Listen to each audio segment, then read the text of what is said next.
Friends, आज के video में सर्दियों के मौसम में प्लांट से अच्छी ग्रोथ और अच्छे फूल पाने के लिए दो ऐसी चीज़ें बताऊंगी जिनसे सर्दियों में भी आपका प्लांट ख़राब नहीं होगा और पौधे की ग्रोथ भी बनी रहेगी। सर्दियों भर पौधे अच्छी फ्लावरिंग करेंगे और पौधा इंसेक्ट फ्री रहेगा, क्योंकि हम सभी जानते हैं जैसे जैसे सर्दियां बढ़ेंगी प्लांट डोरमेंसी में जाना शुरू कर देते हैं और डोरमेंसी में जाने पर नेचुरली प्लांट की ग्रोथ धीमी हो जाती है, पौधे में फूलों की संख्या कम हो जाती है और सही देखभाल यदि हम नहीं करते हैं तो कड़ाके की ठंड में प्लांट का मरने का भी डर रहता है। इन दोनों चीज़ों के इस्तेमाल से प्लांट में नई ग्रोथ होती रहेगी, क्योंकि यदि आपको किसी भी प्लांट से फूल चाहिए तो प्लांट की ग्रोथ होना बहुत ज़रूरी है, क्योंकि नई ग्रोथ पर ही प्लांट कलियां बनाना शुरू करता है। तो देखिए, इस चीज़ को आप अपने रोज़ प्लांट में भी डाल सकते हैं। रोज़ प्लांट का तो फ्लावरिंग टाइम ही विंटर का होता है, तो काफ़ी अच्छी फ्लावरिंग करता है। लेकिन कई लोगों को प्रॉब्लम होती है, गुलाब के फूलों का साइज़ बहुत छोटा होता है, तो आप इस चीज़ को इस्तेमाल करते हैं तो प्लांट में फूल तो अच्छी मात्रा में आएंगे ही, फूलों का साइज़ भी बहुत अच्छा होगा। इन चीज़ों का इस्तेमाल आप अपने सभी प्लांट्स पर कर सकते हैं। यदि फ़ायदे की बात करें तो इनको डालने से प्लांट की सॉइल एसिडिक होगी और एसिडिक सॉइल में पौधे बहुत अच्छी फ्लावरिंग करते हैं। इसके साथ ही पौधा इंसेक्ट फ्री होगा। जब तक प्लांट इंसेक्ट फ्री या फंगस फ्री नहीं होता है, पौधे में हम किसी भी तरह का फर्टिलाइज़र डालते हैं वह प्लांट को कोई असर नहीं दिखाता है। इसलिए हमेशा ध्यान रखें, प्लांट की सॉइल में या पौधे पर किसी तरह का इंसेक्ट अटैक नहीं होना चाहिए। यूँ तो तेज़ ठंड में प्लांट में बहुत ज़्यादा फर्टिलाइज़र का यूज़ नहीं करना चाहिए, क्योंकि प्लांट डोरमेंसी में जाने को होता है। लेकिन सर्दियों में प्लांट को ठंड से बचाने के लिए और उसकी अच्छी ग्रोथ के लिए हम कुछ जैविक चीज़ों का इस्तेमाल कर सकते हैं। केमिकल फर्टिलाइज़र का आपको इस्तेमाल नहीं करना है। तो फर्टिलाइज़र डालने से पहले प्लांट को कुछ देखभाल की भी सर्दियों में ख़ास ज़रूरत होती है, तो वो मैं आपको 2 से 3 बातें बता देती हूँ। पहली बात, फुल सनलाइट में रखना है। जिस जगह पर अच्छी धूप आती हो वहाँ पर आप अपने प्लांट्स को शिफ्ट कर सकते हैं, इससे पौधे में अच्छे फूल आएंगे।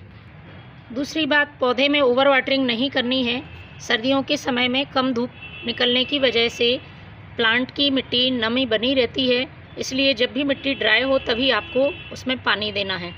तीसरा काम, जो भी पौधे सीड्स बनाने लगे हैं उनके सीड्स को यदि आपको ज़रूरत नहीं है तो समय समय पर हटाते रहें। सीड्स हटाने से प्लांट में ग्रोथ होती रहती है, और यदि आप सीड्स लगे रहने देते हैं तो पौधा सारी एनर्जी इन सीड्स को मैच्योर करने में लगा देता है और प्लांट की ग्रोथ रुक जाती है। तो फर्टिलाइज़र बनाने के लिए हमें लेना है 1 जार, और इसमें मैं सबसे पहले इस्तेमाल कर रही हूँ ये यूज़ की हुई चाय पत्ती। सर्दियों में एक बेहतरीन फर्टिलाइज़र की तरह काम करती है। यदि आपके पास यूज़ की हुई चाय पत्ती नहीं है तो आप इससे आधी मात्रा फ्रेश टी लीफ की यूज़ कर सकते हैं। पौधों की संख्या के हिसाब से आप इसको कम ज़्यादा बना सकते हैं। तो मैं ले रही हूँ इसमें 2 चम्मच यूज़ की हुई चाय पत्ती। यूज़ की हुई चाय पत्ती जब भी आप इस्तेमाल करते हैं तो इस बात का ध्यान रखें अच्छी तरह से धोकर सुखाई गई हो। चाय पत्ती का फ़ायदा हम सभी जानते हैं, प्लांट की सॉइल को एसिडिक करती है और इसमें मौजूद पोषक तत्व प्लांट की ग्रोथ में मदद करते हैं। इसके साथ जो दूसरी मैं ज़रूरी चीज़ ले रही हूँ वो है ये हल्दी पाउडर। हल्दी पाउडर प्लांट की सॉइल में किसी तरह के इंसेक्ट, फंगस या चींटियों को नहीं होने देगा। इसके साथ ही यदि जड़ों में किसी तरह के इंसेक्ट हैं जो कि हमें दिखाई नहीं देते हैं तो उनको भी दूर करने का ये काम हल्दी पाउडर करता है। तो आधा छोटा चम्मच आपको हल्दी पाउडर ले लेना है और इनको हमें अच्छी तरह से मिक्स कर लेना है। सर्दियों में आप इसका इस्तेमाल 15 दिन में एक बार अपने प्लांट पर ज़रूर करें। आपका प्लांट इंसेक्ट से भी फ्री रहेगा और उसमें ग्रोथ भी अच्छी होगी।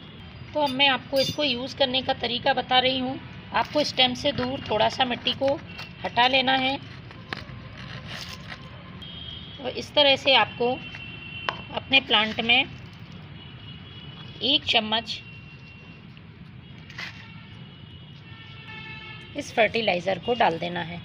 पॉट की साइज़ के हिसाब से फर्टिलाइज़र की मात्रा कम ज़्यादा कर सकते हैं। बड़ा पॉट है तो आप 2 चम्मच फर्टिलाइज़र डाल सकते हैं, छोटा है तो आप 1 चम्मच डाल सकते हैं। और इसके बाद आपको मिट्टी से इसे ढक देना है और फिर पानी डाल देना है। तो फ्रेंड्स, इसका यूज़ सर्दियों में आप अपने सभी प्लांट्स के लिए करें, पौधे बहुत अच्छी फ्लावरिंग करेंगे। Thank you.